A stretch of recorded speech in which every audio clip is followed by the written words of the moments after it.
আর দাঁড়িয়ে কি করবে? চল চল চল চল,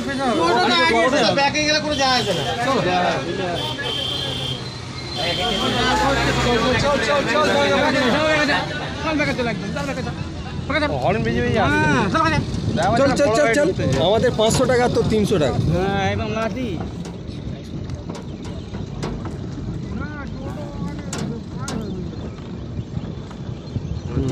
ভারত হচ্ছে বাবা, হাওড়া ব্রিজে উঠলে এত ভয় হয় না।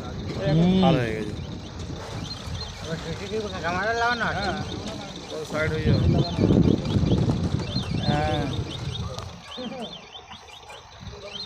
এদিকে দেখো, এদিকে দেখো, এদিকে দেখো। ওই শেষ হয়ে যেতে তারপরে ঘোরা ঘোরা ঘোরা ঘোরা ঘোরা, মুখটা ঘোরানো, মুখ ঘোরানো, এদিকে ঘোরানো। এরম এরা আমাদের ছবিটা আসলো না। হ্যাঁ ওই হ্যাঁ।